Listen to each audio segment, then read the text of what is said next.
All right, welcome to my guitar lesson for you today. This is Paul Gilbert, and I have drawn on my whiteboard a piano keyboard. You've probably seen these before, even if you are a guitar player. It's a pretty common sight. And one of the things about the piano keyboard is it's very logically laid out. You've got two black keys, three black keys, 2, 3, 2, 3, and that's sort of the pattern of the piano. The nice thing about that, if you're a piano player, is if you learn a scale, it always looks the same. You only have to memorize one shape. Whereas with guitar, depending on which string you start on, which octave you're in, the shapes can really change, even if you're playing the same notes. So I came up with a technique where you can actually play the same shape. First of all, let me do this. I'm going to draw, even if you're not a piano player, you'll have to believe me that this is the note A, right there. I'm pretty sure that's right. So, a way you can remember that is to relate it to the black keys. There's three black keys, and it's sort of, a little bit to the right in the middle. And so here's also an A. It's easy to find those octave A's because of where they are in relationship to the black keys. Now, on guitar, the A, everybody knows there's an A here. But the next A, isn't so logically laid out. It's actually, there's one here, and I'm going to do the next one over here. So those are all the same note. They're just an octave apart. And that will sound like this. You can hear it's the same note. Those are all A notes. Now, it's valuable to memorize that shape, because anything that you do that's if you do a small lick that's based around this, you can do the same lick based around this and based around this, and if you do it on just two strings, each of those are tuned in fourths, so you don't have to change the shape at all. To give you an example, here's a really simple one. If you do an A power chord, root and fifth, two notes, you can do that also based on this one, and also based here. So the shape of your hand stays the same each time. You can make it a little more complicated. Maybe let's do an arpeggio based on this. Let's do a major arpeggio, just triad. Same thing based on this one. Same shape.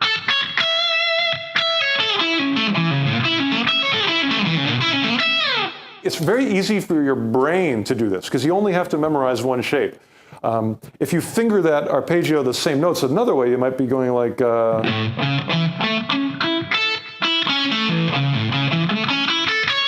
And it's a little more complex for your brain. Not as much position shifting, but I don't mind position shifting. I'll do it if it makes things easier for my tiny little struggling brain. You can also make the position shifts, you can use them for your sonic advantage. Try sliding into them. Makes it easier to get there, and it adds a little bit of style. For descending, that's a nice sound too.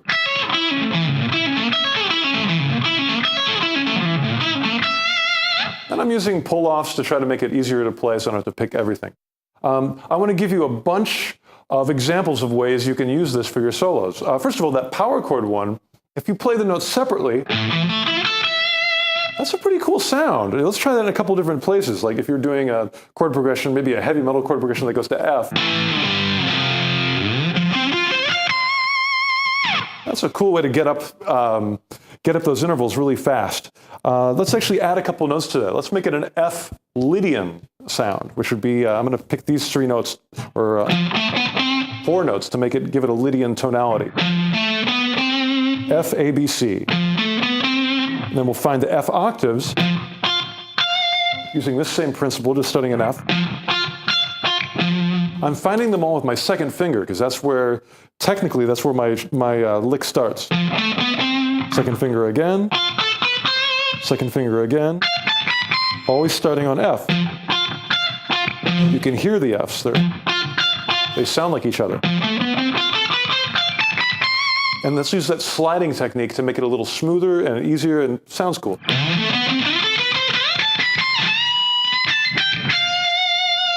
That's nice. Let's try a couple more. This one I really like. This is in the key of E minor. And it's going to start actually on the 5th step of the scale, B. I'm going to do B and D, 5th and the 7th. And then I'm going to do E, F sharp, G. The root, the 9th, and the 3rd. So it's 5 notes. Now again, the important thing is my first note is B. So I want to find the octave Bs. All with my first finger, because each time I got to start the lick with my first finger. And I'm going to do those 5 notes, starting on each B. Find the B here. It's always the same shape, so there's really very little to practice. It's just a matter of jumping between those 3 octaves.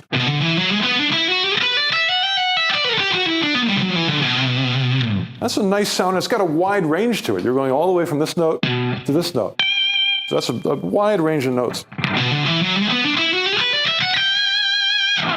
Whenever you play an arpeggio or a scale or this sort of thing, and you just go straight up, sometimes that pattern is not that interesting. If you can move around a little bit by throwing in some licks. Let me try to improvise a little bit like.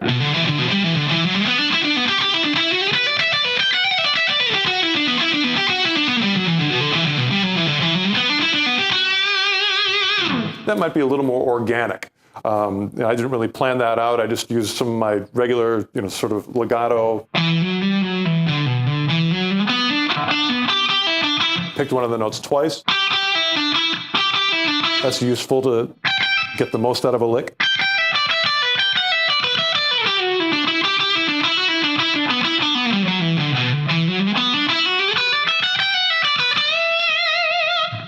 So you're squeezing a lot out of 5 notes by getting them in all those different ranges.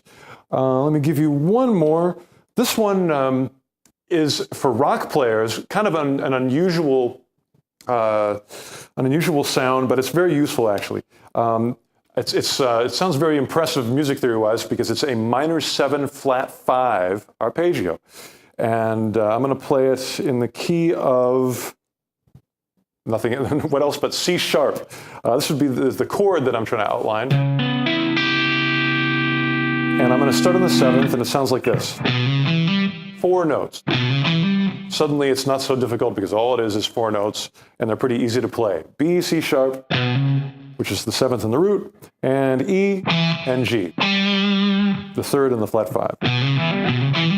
And again, B's our first note, so we're going to base each one off that octave B.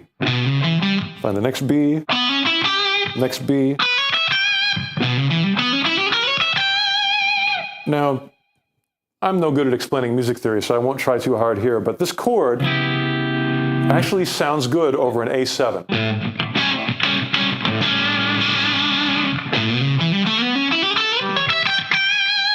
So it's a nice substitution. And I'm going to actually add that A note sometimes as well. I can even slide.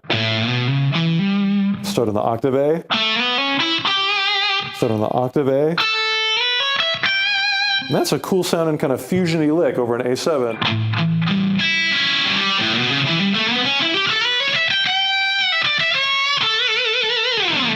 It's a great way to visualize arpeggios without having to learn really complex shapes. I like the way these rhythmically phrased. They tend to work well for 16th notes because it's a lot of 2 note per string. And almost any tonality that you want, if you want to get a mixolydian with a suspension in it. You just pick out the basic notes, take it up an octave, up another octave.